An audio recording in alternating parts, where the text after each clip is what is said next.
Sahabat Logic Channel, selamat pagi. Ketemu dengan session terkait data. Kita akan membahas gimana sih sebenarnya data dan apa data itu. Session ini dipersembahkan oleh Logic Institute buat sahabat Logic Channel. Yang pertama kita belajar tentang data. Jadi dapat berupa angka, numerik, narasi, simbol, gambar, coding, dan lain sebagainya. Itu dapat disebut sebagai data. Kemudian yang kedua, ada juga data yang bersifat atau berupa informasi. Data yang bersifat informasi itu disebut data yang telah berinisial. Contoh sederhana misalnya 2 kg. Jadi 2 kg itu data yang sudah berinisial. Sementara data yang belum berinisial itu kita hanya sebut misalnya contoh 2. Nah, kilogram itu menunjukkan inisialnya. Nah, namun data yang berinisial tersebut bisa saja data atau informasi yang lengkap, bisa juga informasi yang tidak lengkap. Informasi yang lengkap adalah data yang berinisial, misalnya 2 kg ayam. Itu adalah data yang informasi yang berinisial lengkap atau informasi yang lengkap. Sedangkan informasi yang tidak lengkap itu misalnya 2 kg. Kita belum tahu 2 kg ini apa, buah atau ayam atau yang lain. Nah, ini yang disebut dengan informasi yang tidak lengkap. Data dan informasi kemudian dianalisis. Seluruh tahapan data dan informasi ini memasuki tahap analisis. Kalau dulu kita kenal analisis yang umum itu dalam statistika atau dalam keseharian itu ada analisis deskriptif, kemudian ada analisis uji beda misalnya kalau di statistik inferensial dan sebagainya. Nah, analisis ini jika kita sederhanakan artinya mengolah.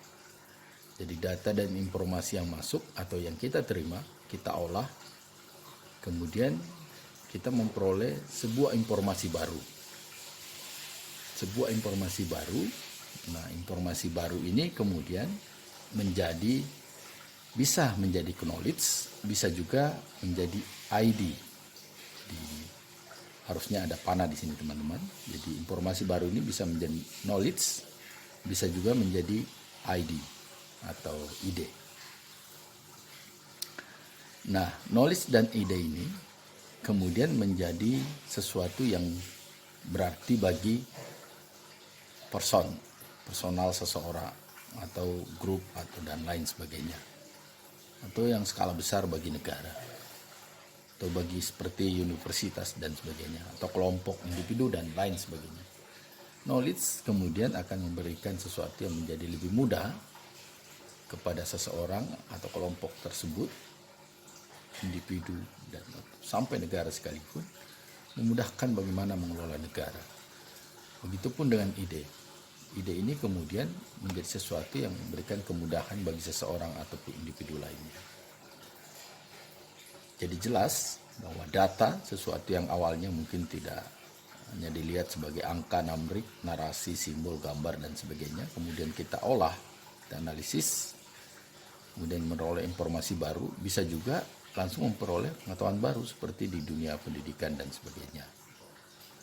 Nah, pengetahuan yang baru tersebut, informasi yang baru dan pengetahuan yang diperoleh itu akan menghasilkan ID atau ide yang membuat kita menjadi lebih mudah dalam hidup.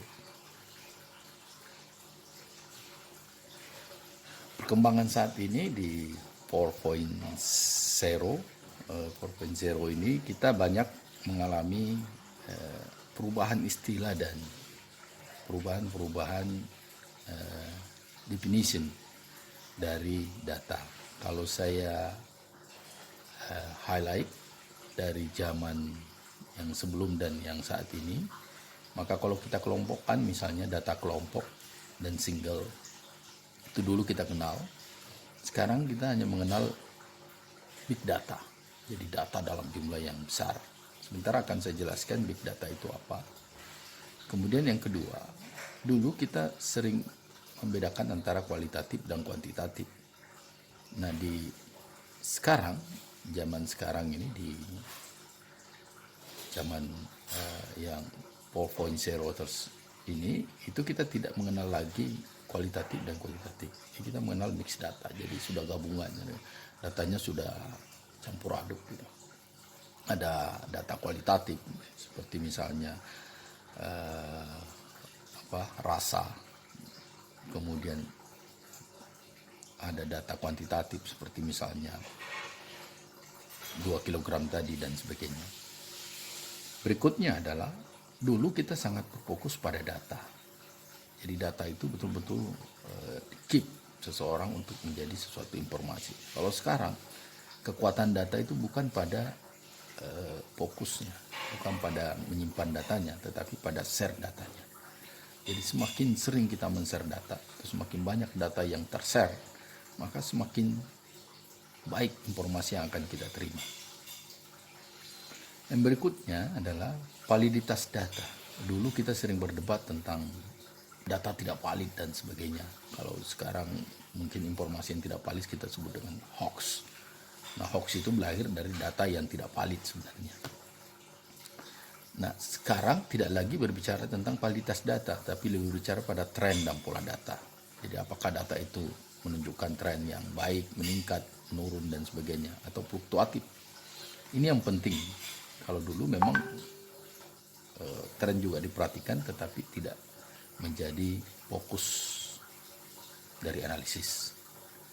Sekarang tren dan pola data itu menjadi fokus analisis.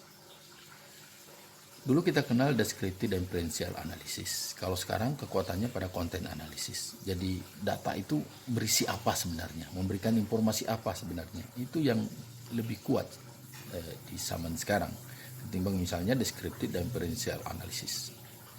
Kemudian yang berikutnya adalah data menjawab sebab.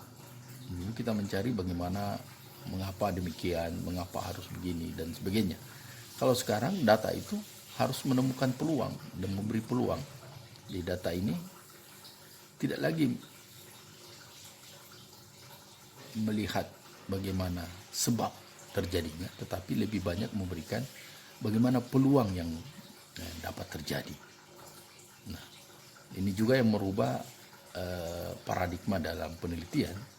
Dulu kita fokus pada permasalahan, paradigma penelitian saat ini adalah fokus pada peluang dan tantangan yang ada. Yang terakhir, kalau dari pembagian ini, klasifikasi ini adalah parsial dan kompleks. Dulu data itu ada dikenal dengan data parsial, data yang kompleks. Kalau sekarang tidak lagi, semuanya data itu adalah data yang harus terintegrasi dan by system. Jadi data sistem, jadi yang berhubungan satu dengan lain, sangat baik dan bisa ditelaah, bisa ditelusuri, di tracing dan di tracking. Maka itu adalah data yang lebih baik digunakan timbang data yang parsial atau data yang kompleks tapi tidak bisa di tracing.